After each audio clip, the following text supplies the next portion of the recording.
Merhaba arkadaşlar, Öğren Hanım YouTube kanalıma hoş geldiniz. Bugün size çok amaçlı kullanabileceğiniz harika bir motif modeli anlatacağım. Takipçim yatak örtüsü olarak istedi ama siz yelek örebilirsiniz, hırka örebilirsiniz, e, etol şal örebilirsiniz. Harika, çok hoş, çok güzel. Sadece 5 sıradan oluşuyor. Çok farklı bir model arkadaşlar. Ben yatak örtüsü yapacağım için şöyle bir tık ince bir ip kullanacağım. Koton bir ip kullanacağım. Siz angora batik iplerle de örebilirsiniz. Harika olur diye düşünüyorum. Tığ olarak ise 2 numara 2 milimetrelik tül tığla öreceğim arkadaşlar. Hazırsanız hemen yapımına geçelim.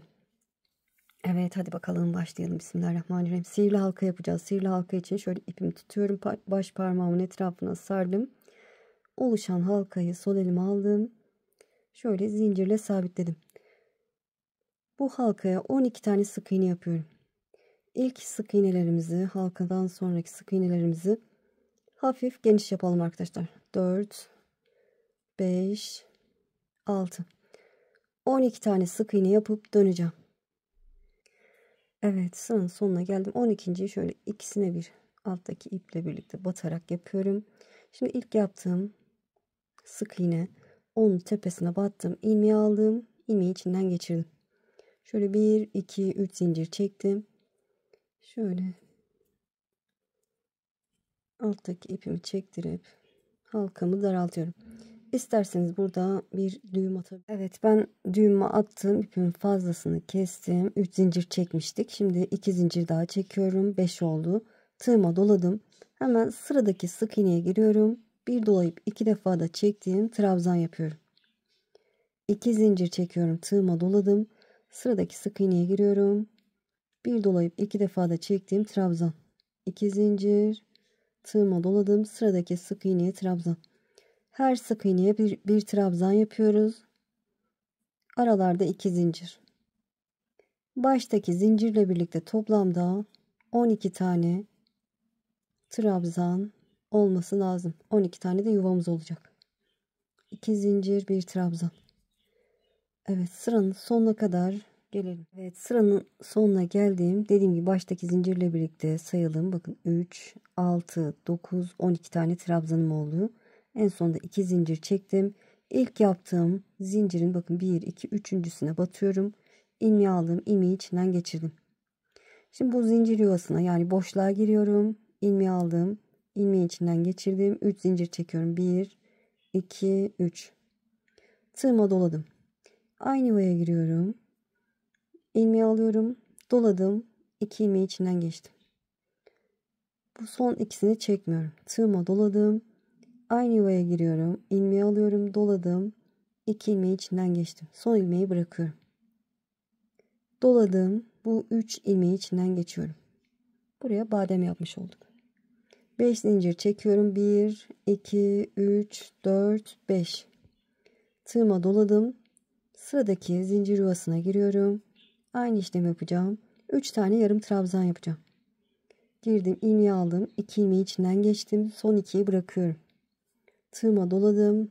Aynı yuvaya girdim. İlmeği aldım, doladım. 2 ilmeği içinden geçtim. Sonuncuyu bıraktım, doladım. Aynı yuvaya girdim. İlmeği aldım, doladım. 2 ilmeği içinden geçtim. Tığımda 4 ilmeğim var. Dolayıp 4 ilmeği içinden geçiyorum. Evet, burası köşeydi. Köşede 5 zincir çektik. Şimdi 3 zincir çekiyorum. 1, 2, 3 zincir çektim. Tığıma doladım. Sıradaki yuvaya yine 3 tane yarım trabzan yapıyorum. 1, 2, 3. Sonra dolayıp 4 ilmeği içinden geçiyorum. 3 zincir. Tığıma doladım. Sıradaki yuvaya yine badem yapıyorum. 3 tane yarım trabzan. 2, 3. Sonra dolayıp 4 ilmeğin içinden geçiyorum. Evet, 2 tanesine 3 zincir çektik. Şimdi burada köşe olacak. O yüzden 5 zincir çekiyorum. 2, 3, 4, 5. Tığıma doladım. Sıradaki yuvaya giriyorum. Badem yapıyorum. 2 tane, 3 tane yarım trabzan. 2, 3. Doladım. 4 ilmeğin içinden geçiyorum. Evet, köşede 5 zincir çekmiştim. Şimdi 3 tane zincir çekiyorum. Tığıma doladım. Yine 3 tane yarım trabzan.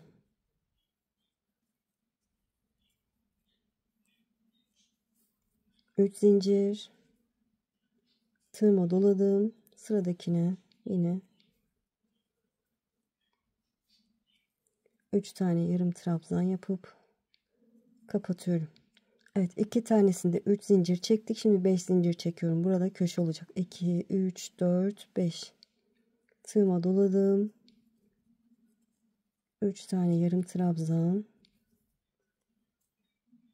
Sonra üçünü bir kapatıyorum. 3 zincir. Evet, bu şekilde devam ediyor. 2 tanesinde 3 çekiyoruz. Bir tanesinde 5. Şimdi 2 tanesinde 3 çekeceğiz. Bir tanesinde 5. Sonrasını göstereceğim. Evet, sıranın sonuna geldim. Şöyle bakın, burada 5 zincir çektim. Burada 3 zincir çektim. Şimdi 3 zincir çektim sonuncuda. İlk yaptığım bademi burada onun tepesine, bakın şuraya batıyorum. İlmeği aldım, ilmeği içinden geçirdim. Bu zincir yuvasına geçmek istiyorum. O yüzden bu boşluğa girdim. İlmeği aldım, ilmeği içinden geçirdim. 3 tane zincir çekiyorum. Bu 5 zincir olan yuvam, yani köşem arkadaşlar. Tığıma doladım. Buraya bir dolayıp 2 defa da çektim. 3 trabzan yapıyorum. Baştaki zincirle birlikte 4 olacak.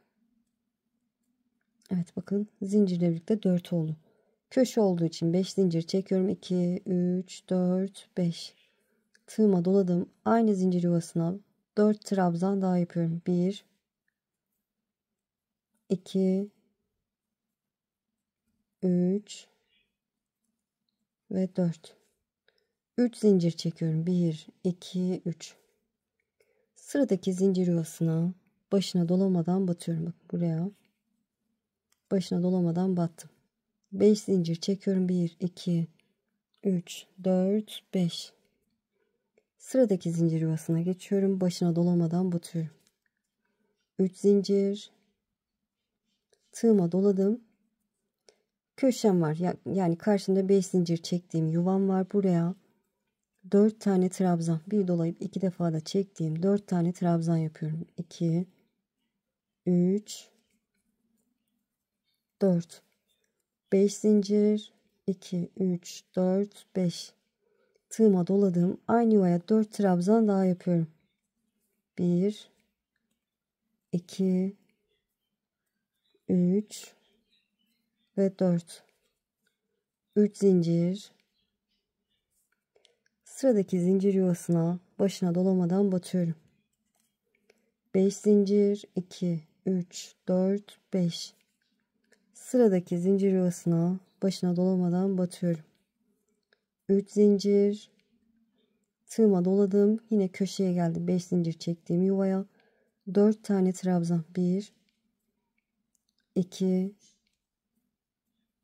3 ve 4. 5 zincir. 2, 3, 4, 5. Tığıma doladım. Aynı yuvaya 4 trabzan daha yapıyorum. 2, 3 ve 4. 3 zincir. Zincir yuvasına, sıradaki zincir yuvasına başına dolamadan batıyorum. 5 zincir. Sıradaki zincir yuvasına başına dolamadan batıyorum. 3 zincir. Tığıma doladım. Yine köşeye geldim. 4 trabzan. 3 ve 4. 5 zincir. Aynı yuvaya 4 trabzan daha yapıyorum. Şöyle hızlıca yapayım. Zaten sonuna geldik. 4. 3 zincir. Sıradaki zincir yuvasına başına dolamadan batıyorum. 4, 5 zincir. Sıradaki zincir yuvasına başına dolamadan batıyorum. 3 zincir. Burada ilk yaptığım zincir var. Onun tepesine batıyorum. İlmeği aldım. İlmeği içinden geçirdim. 3 zincirle bir üst sıraya geçmiş oldum. Evet, sıramızı tamamladık. Tığıma doladım. Sık iğne sırasını saymazsak 3. sıra arkadaşlar. Hemen sıradaki zincire trabzana bir dolayıp 2 defa da çektiğim trabzan yapıyorum. Yan yana baştaki zincirle birlikte 4 trabzan olacak. 3 ve 4. Tığıma doladım. Zincir yuvasına 3 tane trabzan, hiç zincir çekmeden geçiş yaptım. 2 3 5 zincir çekiyorum. 2 3 4 5. Tığıma doladım. Aynı yuvaya 3 tane daha trabzan yapıyorum. 1 2 3. Tığıma doladım. Karşımda trabzanlarım var. Her birine bir batıyorum. 1 2 3 ve 4. 3 zincir çekiyorum. 1 2 3. Tığıma doladım. Şimdi burada ilk zincir yuvası değil, burada 5 zincir çektiğim yuva var arkadaşlar. Bu zincirleri sayıyorum. 1 2 3.'ye batıyorum. Trabzan yapıyorum. Bir dolayıp 2 defa da çektiğim trabzan yaptım. 2 zincir tığıma doladım. Aynı zincire bir trabzan daha yapıyorum. Evet, bu şekilde. 3 zincir tığıma doladım. Karşımda 4 trabzan var. Zincire atlıyorum. 4 trabzan var. Her birine bir trabzan yapıyorum. 1 2 3 4. Tığıma doladım. Zincir yuvasına 3 trabzan. 1 2 3 5 zincir. 1 2 3 4 5. Tığıma doladım. Aynı yuvaya 3 trabzan. 1 2 ve 3. Tığıma doladım. Karşımda 4 trabzan var. Her birine bir batıyorum. Çok kolay, çok çabuk ilerliyor arkadaşlar. 6-7 dakikada bir motif yapabilirsiniz. Evet, toplamda 3 6 7 tane trabzanım oldu. Şimdi 3 zincir çekiyorum. Tığıma doladım. Burada 5 zincir çektiğim tepecik. Üçüncüsüne trabzan yapıyorum. 2 zincir tığıma doladım. Aynı zincire bir trabzan daha yapıyorum. 3 zincir tığıma doladım. Karşımda 4 trabzan var. Her birine bir batıyorum.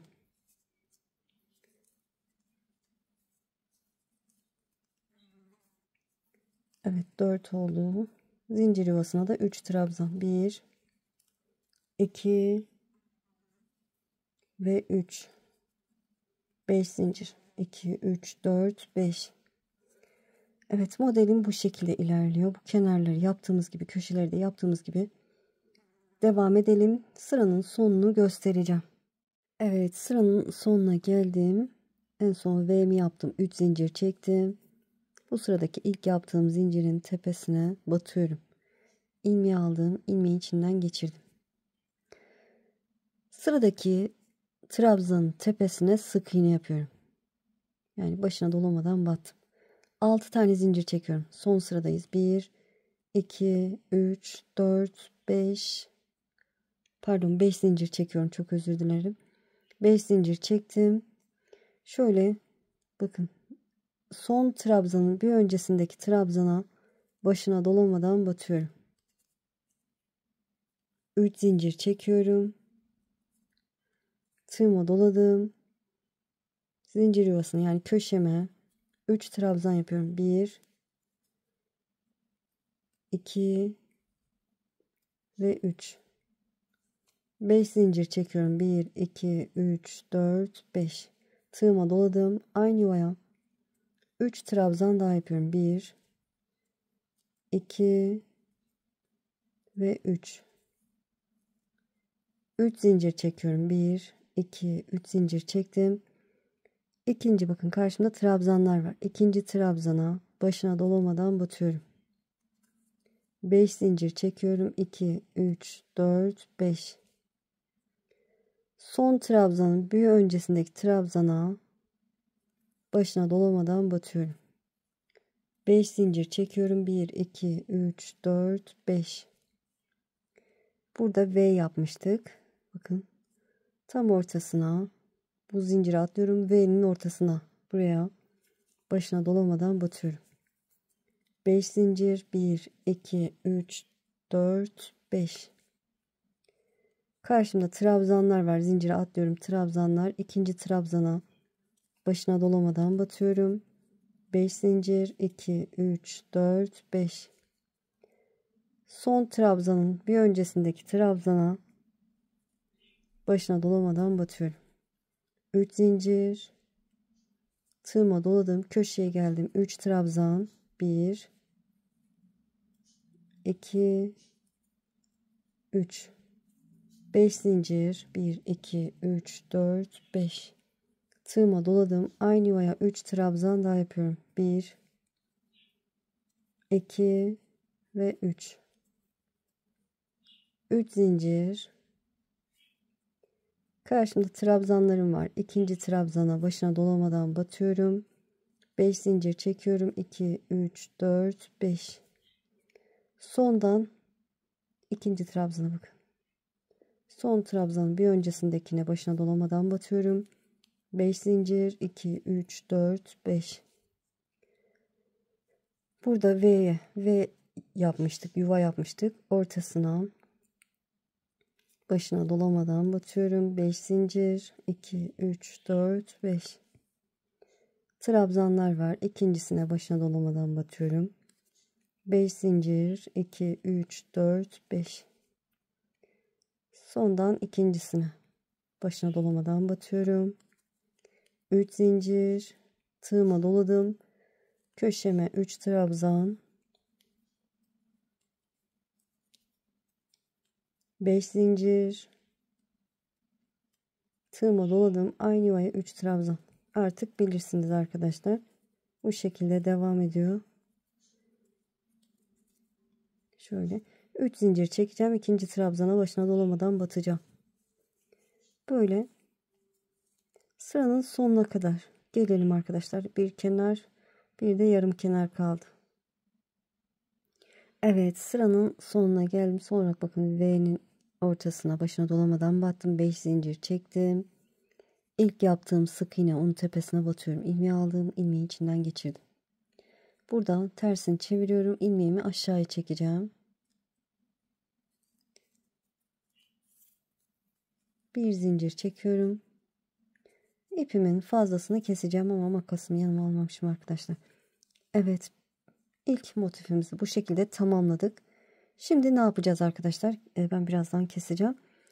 Ne yapacağız? Aynı şekilde başlayacağız. Bunu nasıl yaptıysak aynı şekilde yapacağız.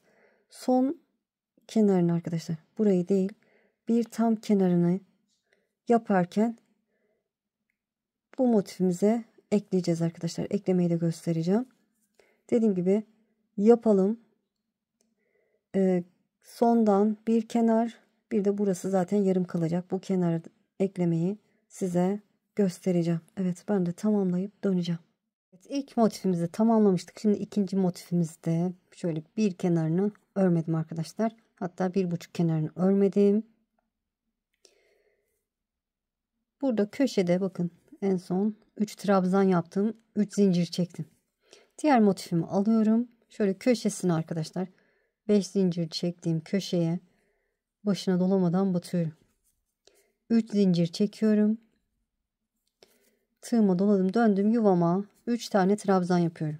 1, 2 ve 3. 3 zincir çekiyorum. Bir trabzan atlıyorum, ikinciye başına dolamadan batıyorum. 3 zincir çekiyorum. Karşıdan bakın şöyle 5 zincir çektiğim yuva. Şöyle şu şekilde düz bana bakacak şekilde tutuyorum. Buraya başına dolamadan batıyorum. 3 zincir. Döndüm. Burada sondan ikinci trabzana başına dolamadan batıyorum. Son sırada yaptığım işlemin aynısını yapıyorum. 3 zincir. Karşıya denk gelen tepeciye bakın, ortasına sıradaki tepeciye başına dolamadan batıyorum. 3 zincir. Döndüm. Burada V'nin ortasına batıyorum. 3 zincir. Karşıda bakın bu tepeciğin ortasına, başına dolamadan batıyorum. 3 zincir. Döndüm. Bir değil, ikinci trabzana başına dolamadan batıyorum. Yani son sırada yaptığım işlemin aynısı, sadece 3 zincir çekip karşıya batıyoruz denk gelen yuvalara. Evet, 3 zincir. Karşı tepecik var. 5 zincir çektim. Onun ortasına, başına dolamadan batıyorum. 3 zincir. Döndüm. Sondan ikinci trabzana batıyorum. 3 zincir. Tığıma doladım. Köşemi yapıyorum. 3 trabzan.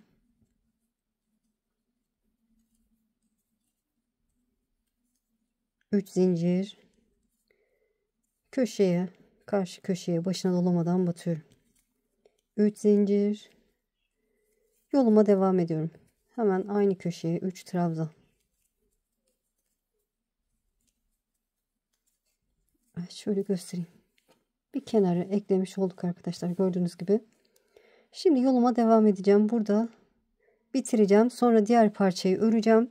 Onu da buraya ekleyeceğim arkadaşlar. Yine eklemeyi kısaca göstereceğim. Tamamlayalım. Üçüncü parçamızı da örelim.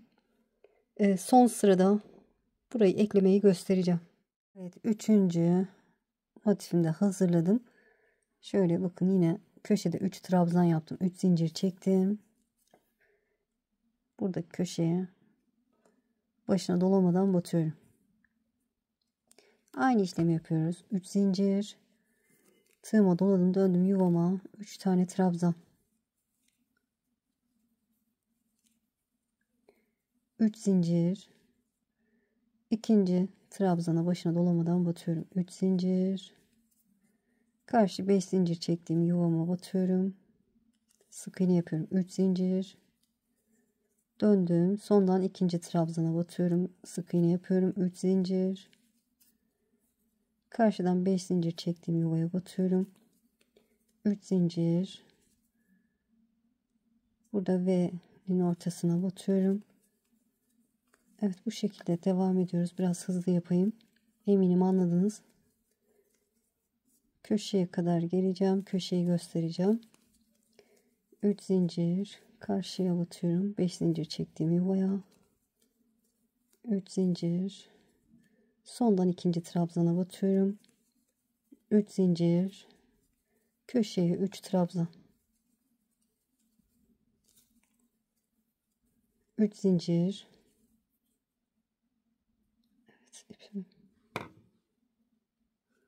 Evet, 3 zincir çektim. Şöyle köşeye, buradaki sık iğneye batıyorum arkadaşlar. Sonra 3 zincir. Şöyle göstereyim.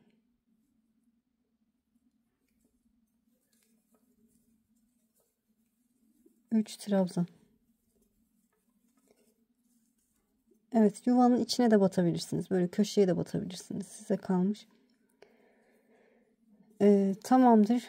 Motifimizi tamamlayalım arkadaşlar. Dördüncü parçada iki kenarı ekleyeceğiz. Onu da göstereceğim. Evet, dördüncü motifimi de hazırladım. Yine köşedeyim. En son 3 zincir çektim. Bu köşeden başlıyorum. Karşıya başına dolamadan battım. 3 zincir. Tığıma doladım. Yuvama 3 tane trabzan. Artık bilirsiniz arkadaşlar. Sadece burayı eklemeyi göstereceğim. Buradaki köşeye kadar, yani buraya kadar gelelim. Orayı size göstereceğim. Evet, köşedeyim. 3 zincir çektim en son. Şöyle şuradaki sık iğneye batacağım arkadaşlar. Şöyle sık iğneye. Başına dolamadan batıyorum. 3 zincir çekiyorum. Tığıma doladım, döndüm yuvama. 3 trabzan yapıyorum. 3 zincir. Bir trabzan atladım. İkinciye başına dolamadan batıyorum. 3 zincir. Evet, sıradaki 5 zincir çektiğim yuvaya başına dolamadan batıyorum. 3 zincir. Evet, şöyle göstereyim. Orta kısım bu şekilde oldu arkadaşlar. Ütülenince gayet güzel duracak. Ekleyerek devam edelim. Köşeyi de ekledikten sonra motifimizi tamamlayalım arkadaşlar. Size son halini göstereceğim. Evet, dördüncü parçayı da ekledim. Çok hoş, çok güzel oldu. Kenarı yok kadar arkadaşlar, bu modelin kenarı yok. Ama illa olsun derseniz yapılabilir. Böyle çok hoş, çok güzel. Dediğim gibi yatak örtüsü muhteşem olur. Kırlent yapabilirsiniz. Hırka örebilirsiniz. Yelek örebilirsiniz. Böyle. Evet, inşallah anlatımdan memnun kaldınız. Beni izleyerek yaptığınız için çok çok teşekkür ederim. Kanalıma abone değilseniz abone olursanız sevinirim. Videolarımı beğenip paylaşırsanız, yorum yaparsanız bana destek olmuş olursunuz. Bu arada abonelik ücretsiz arkadaşlar. Hala takipçilerim soruyor. Abonelik tamamen ücretsiz. Şimdi değil, ileride örmek istiyorum derseniz de kaydet butonuna basın. Daha sonra kaydettiğiniz videolar arasında bulabilirsiniz. Sizi çok seviyorum. Kendinize iyi bakın. Allah'a emanet olun. Hoşça kalın.